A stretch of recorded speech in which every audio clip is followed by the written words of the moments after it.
Hello everyone, myself Bhautik Trivedi, working as an assistant professor in IT ICT department of LG Institute of Engineering and Technology. I will explain you the concept of block cipher and stream cipher. That's the part of the information and network security subject, and that's the introduction about the unit number 2 that related to the block cipher and stream cipher. So let's start with the concept of the first of all stream cipher, and then after talk about the block cipher. So first of all, what do you mean by stream cipher? So here you just see stream cipher means bit by bit operation and block cipher means block by block operation. So here what is the meaning of stream cipher? So stream cipher means you can directly apply the encryption of a digital data stream one bit at a time. That is for the stream cipher. So many examples of the stream cipher. Classical stream cipher examples, first one that is the Vigener cipher, second one that is the RC4, AS1 and Vernon cipher. So these all are the examples of the stream cipher. So here you just see in this particular figure, that's the operation of the stream cipher. So first one that is the key, then after the bit stream generation algorithm, plain text is that. In plain text, all of you know, whenever you apply the encryption algorithm plus key on a plain text, it directly generating a cipher text.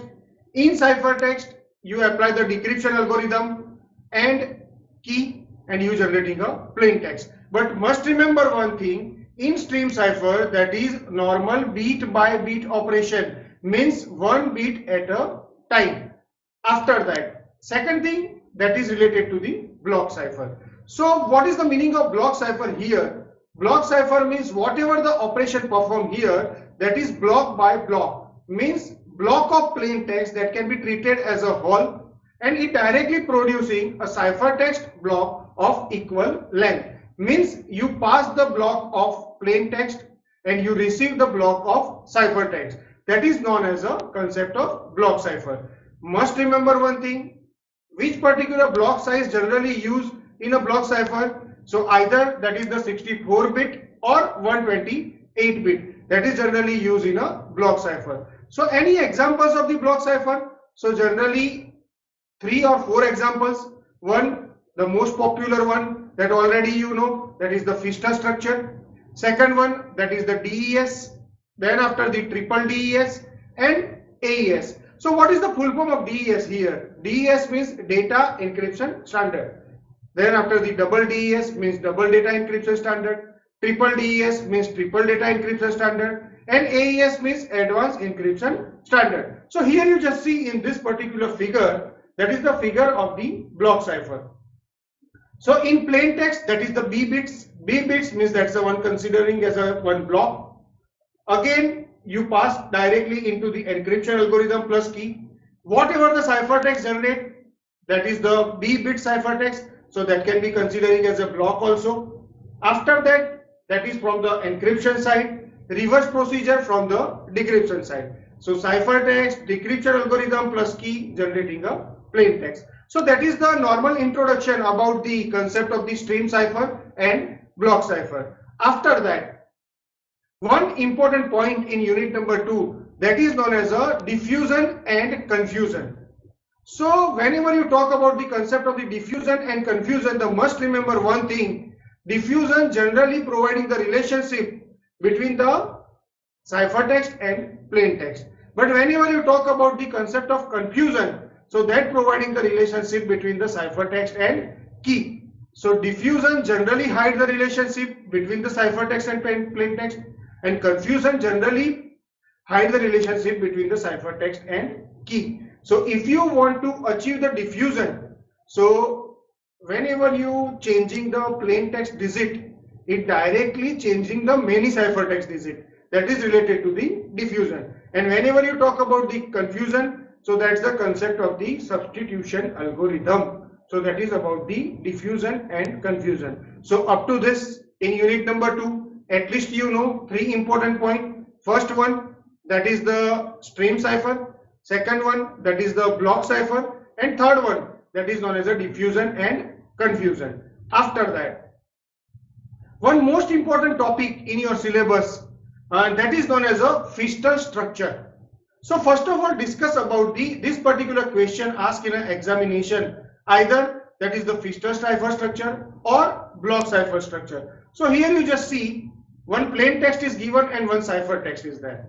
So from the plain text you directly generating a cipher text. So plain text that consists of 64 bits. So 64-bit plain text is divided into two parts. One half, that is 32 bits. Second half, that is 32 bits. So 32 bits, L belongs to 32 bits and R belongs to 32 bits. This particular Fiestel cipher structure consists of 16 rounds, starting from the round 1 up to the round 16. Must remember one thing, left part that can be considering as a L, R part that can be considering as a R. So from this, if I want to generate a left part of round 2, so how I generate this? The normal logic is that L2 is equal to R1. L2 is equal to R1 means next round left part is equal to previous round R part. But if I want to generate the next round R, how I generate this? So for that, previous round L XOR function of R and then comma K. So that's the logic for this particular Fiestel cipher structure. So that's the normal introduction about the Fiestel cipher structure or block cipher structure. So must remember one thing, L is there, R is there, K is there, Fiestel function is there, different rounds are there. That consists of 16 rounds. So after that, whatever the final output, you directly interchange or swap 32-bit, and whatever the final output generate, that can be considering as a cipher text 64 bits. So this is the normal introduction about the Fiestel cipher structure. After that, whatever I discuss in this particular figure, so here the important points regarding that. So first of all of you know, whatever the plain text, input plain text, that consists of 2W bits means 64 bits. After that, that is divided into the different sub key, because each and every round using the concept of key. All rounds have the same structure, so that consists of round 1 to round 16 also. Two important topics here. One, that is the substitution. Second one, that is the permutation. So here using the concept of substitution and permutation in Fiestel cipher structure. So this particular structure is also known as SPN. What is the meaning of SPN here? Substitution Permutation Network. So up to this in unit number 2, at least you know the concept of stream cipher, the concept of block cipher, the concept of diffusion, the concept of confusion, and the concept of Fiestel cipher structure. But must remember one thing, Fiestel cipher structure also supported encryption as well as the decryption. So here you just see which particular parameter that can be considering as a Fiestel network factor. So first one, that is the important thing, that is the block size. Second one, that is the key size. Third one, that is the number of rounds. Fourth one, that is the round function, and fifth one, that is the sub key generation algorithm. So these 5 important factors that is directly affected the concept of Fiestel structure. So block size, all of you know, that supported 128-bit, key size that supported the different variation, number of round, every time that 16 round function, and sub key generation algorithm. After that, in Fiestel structure that supported the 2 operations. One operation that is known as a encryption, second operation that is known as a decryption. Encryption supported the 16 rounds, decryption also supported the 16 rounds. But must remember one thing, if I want to calculate the left hand side, so you can directly write like this way, LE16 is equal to RE15. Means if I want to calculate the left part of the next round, that is obviously every time that is the right part of the previous round. But if I want to calculate the next round right part, so what's the logic behind that? RE16 is equal to LE15 XOR f of means Fiestel function in bracket that supported the two argument. One argument that is right hand side and one argument that is the key.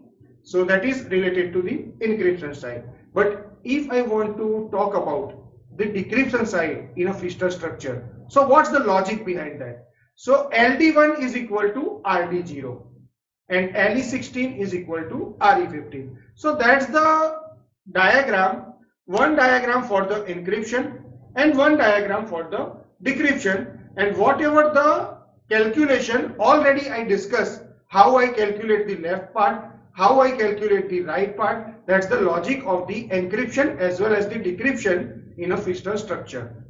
So that's about the concept of the Fiestel structure. Must remember one thing, in Fiestel structure important parameter, one diagram that generalized diagram, another one diagram that related to the encryption, and another one diagram that related to the decryption. After that one topic in unit number 2, that's the most important one, that is the DES. So what is the meaning of DES? That is known as a data encryption standard. So first of all, that is a block cipher or string cipher. So that is a block cipher. That supported which particular block size? So data encryption standard always supported block size is equal to 64-bit. Key size. In key size, using the 64-bit as a key size.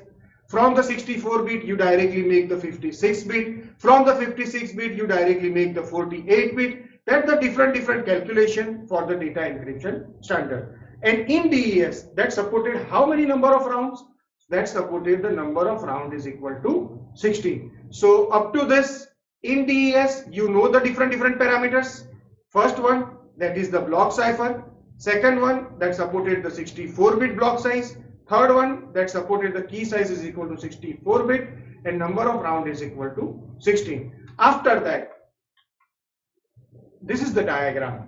This is the DES encryption algorithm. So must remember one thing.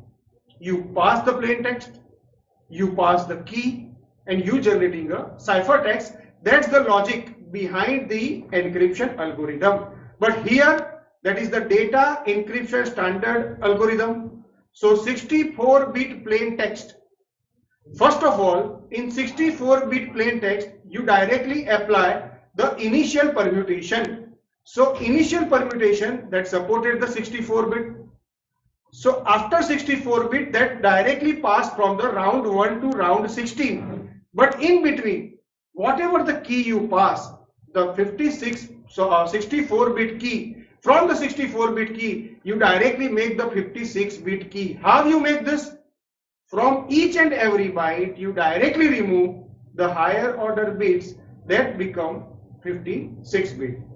After creating a 56-bit key, then after you applying the left circular shift operation, again you apply the permutation and you directly generating a 48-bit. So 64-bit from this side, 48-bit from subkey size. This is the way you can directly perform the operation from round 1 to round 16.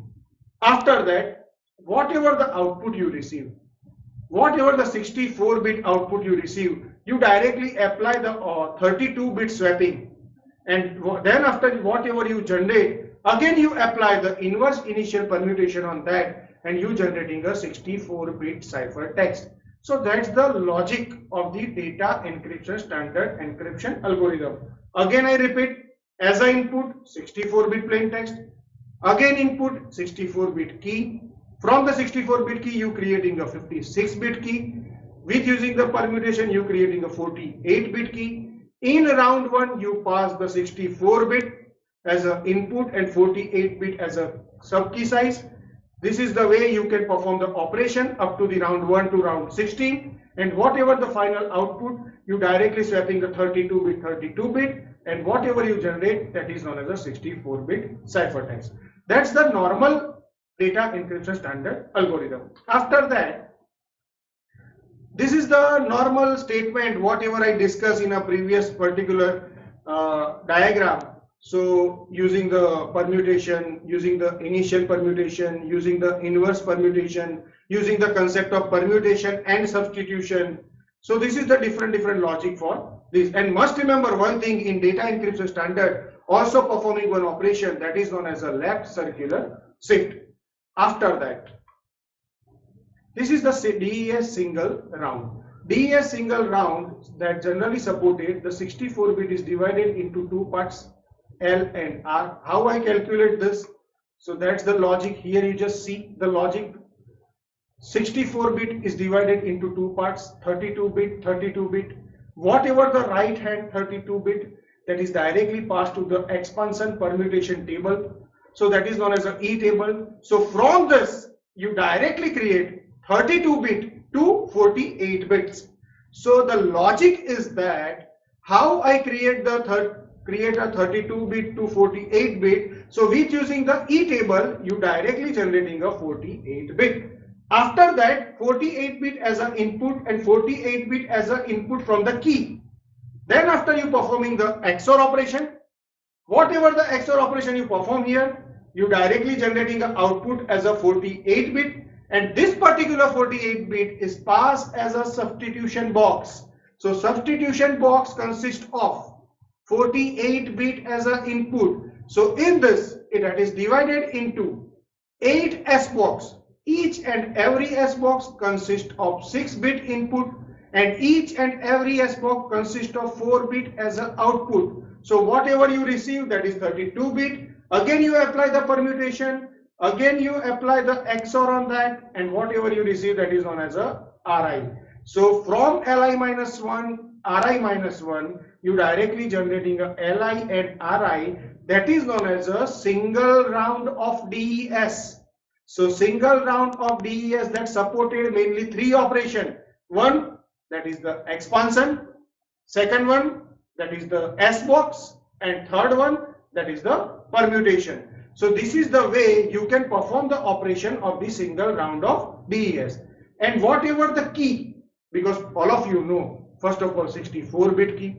From 64-bit, you directly generating a 56-bit key. From 56-bit, you directly divide it into 28, 28, and then after you applying the left circular shift operation and using the permutation, you directly generating a 48-bit as a key. So that's about the concept of the single round of DES. That's the last topic. So must remember one thing, in DES single round, mainly 5 important points. First one, that is the key transformation. So key transformation means all of you know, from the 64 to 56, 56 to 48. Second one, expansion table. Expansion table means you directly creating a right half is expanded from 32 to 48 bits. Then after the S box. S box 48 bits means 8 S box. Each and every S box consists of 6-bit as an input and 4-bit as an output. And then after the P box, and then after the XOR and swapping. So that's all about the today's session. Thank you for watching.